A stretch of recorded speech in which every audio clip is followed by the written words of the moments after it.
Hey, Fritz, where you going off to? Well, I'm meeting my friend Candy and my sister Bertha. Bertha's visiting for Pride Week. Oh, is she going to be one of the dykes on bikes? No, there's not a bike in the world that she could fit on. I mean, she is, you know the Katie Lang song, Big Boned Gal? Yeah. She was the inspiration for that song. She's as tall as the Chrysler Building with broad shoulders that go all the way from Minnesota to Massachusetts. You're full of shit, Fritz. You know that, right? Trust me, I'm not exaggerating. Yeah, right.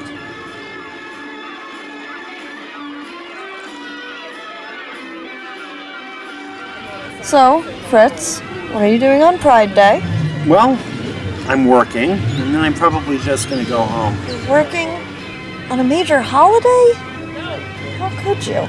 You know, I used to request Pride Day off, and it just doesn't feel like it used to, you know?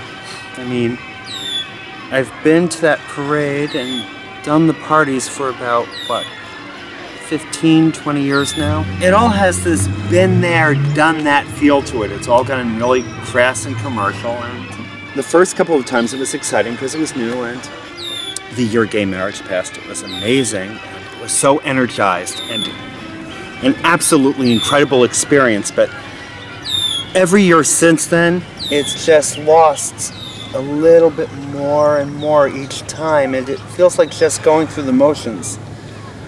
Like sex with my ex who only liked to do it in one position.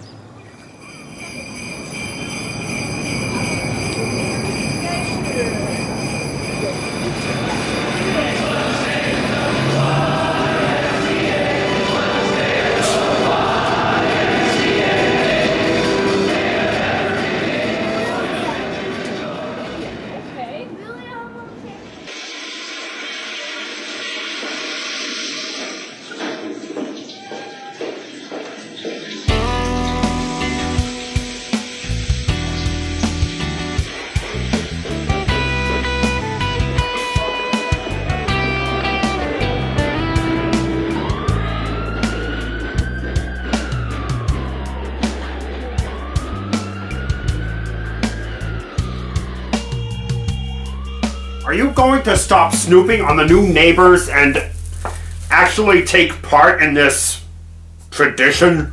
I can't believe I agreed to help you decorate a gay pride tree. I do not approve of gay pride. And where the hell is Fritz? He should have been back home like 45 minutes ago.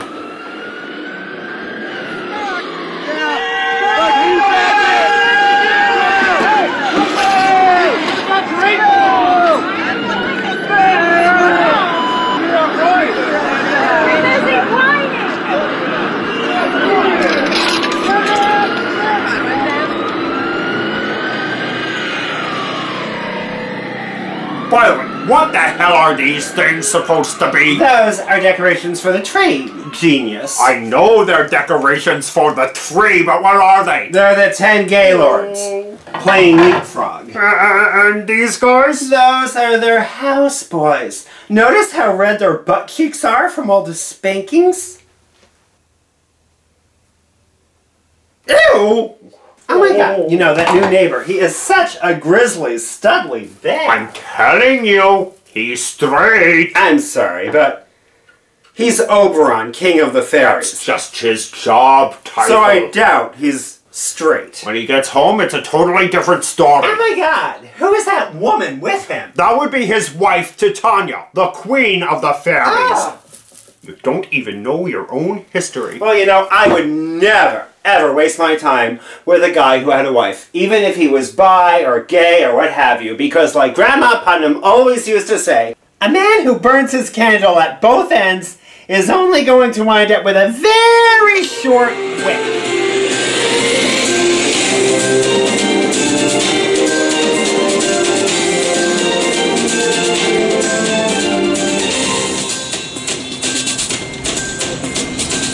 You are now listening to Rod Stockwell on WACK Public Radio. Today I am joined by New York Mayor Fulton Q. Penguin, who has just announced big plans to run in the Democratic primary for the 2020 race. Mr. Mayor, with 600 other candidates running in the Democratic primary, what do you think sets you apart from the others? Jane, you ignorant slut. I rule the greatest sanctuary city in the world, and I'm not a corporate sellout like Bernie Sanders and Alexandria Ocasio-Cortez.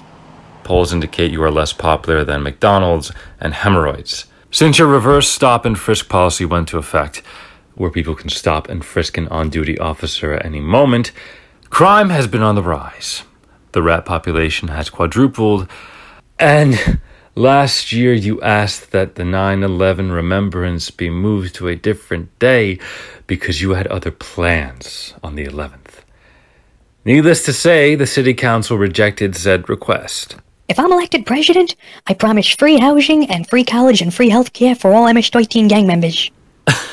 And who's going to pay for all this? What about our homeless veterans? Hey, we gotta draw the line somewhere. We ain't totally communists. Yet.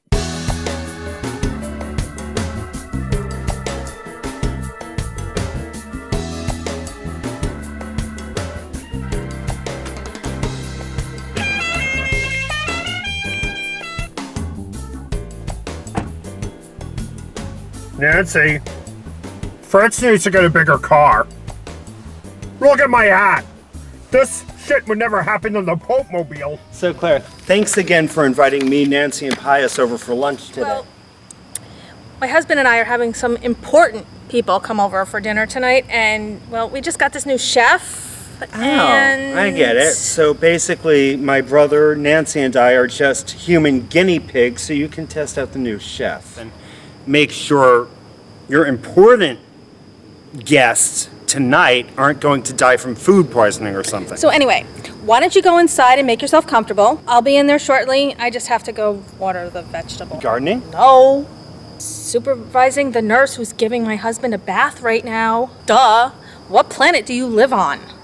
Wait, Fritz, do you still identify as a Christian? Yes. With pride being one of the 7 deadly sins, how do you reconcile being gay, being Christian, and celebrating pride?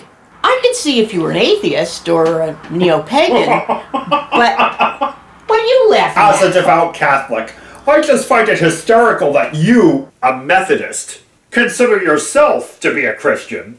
Well, you've got nerve. Nancy, back to your question. I mean, because I've thought about this many times, you know. When you're marginalized in society and your personhood is diminished. What the hell are you talking about, diminishing your personhood? I never once diminished you or any of your fellow fudge-packing Untermensch. But when you are diminishing your personhood, I think the pride we're talking about here is not the sinful pride, but our pride is saying that we are adored by God as we are, just as much as He adores everyone else. And so our pride is being able to celebrate our humanness and that we are equally worthy of God's love as you people. Hey, what's with the you people?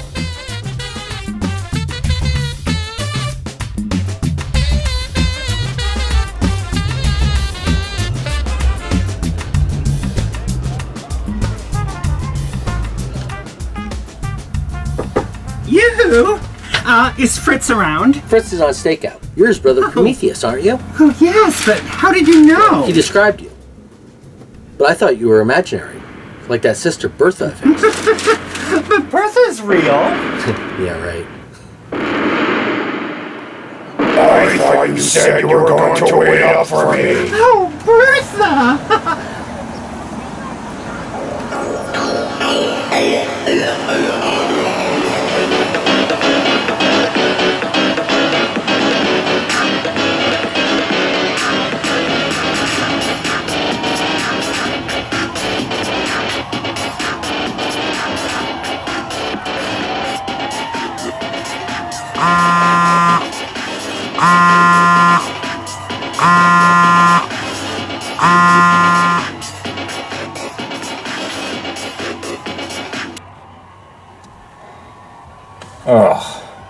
Roger, what is it?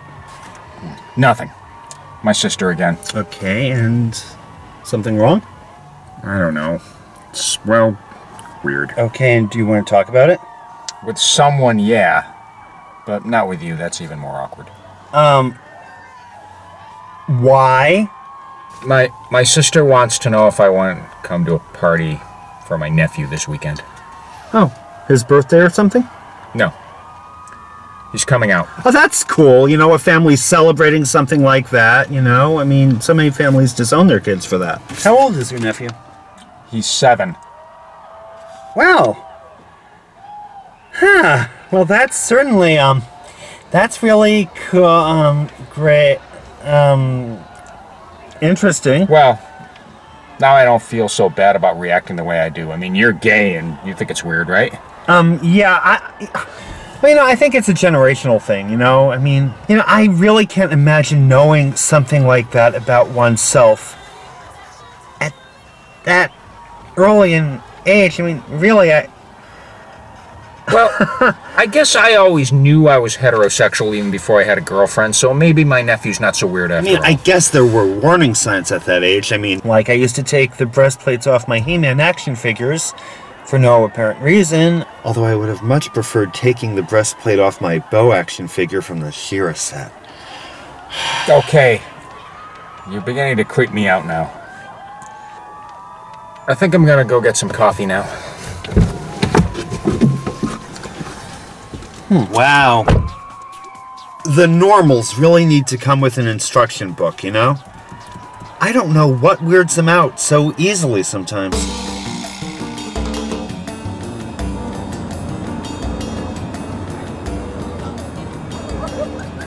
Mr. Mayor, isn't that just pandering now?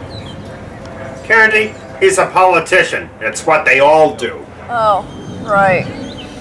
They make it too hot and they pander. Bertha and I are about to hit the big gay sale at Mutt Market. Big gay sale? When you arrive, you make a $5 or $10 donation to a local gay charity, right here, and they give you a rainbow-colored shopping cart, and you get 5% off most of your purchases as long as they're coupon eligible. Did you read the fine print on this? You think Prometheus can read? Only 75 cents of your donation goes to the gay charity organization, which didn't even specify which gay charity it is. Their head CEO gave tons of money last year to anti-gay politicians. You know, there's a huge difference between acceptance and exploitation.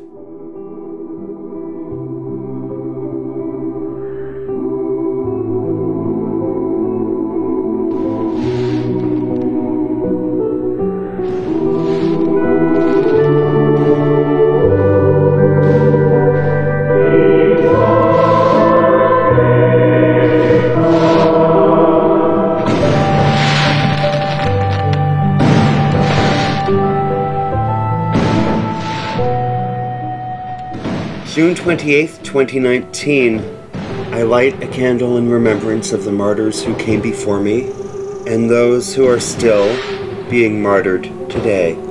June 28th, 1969, the night it all changed.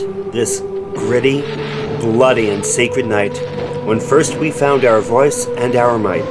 June 28th, 2019, the easier road that I have the privilege to walk upon was paved by those who had no road. They paved it under the threat of physical pain and torture, of economic devastation, political ruin, scorn, shame, and even death. June 28th, 2019, the other candle burns for those who are still trying to find this road even today. As night falls, and they find themselves in darkness, may they always find peace of mind and realize that there is hope, there is light. Rejoice, exult, have pride. Amen.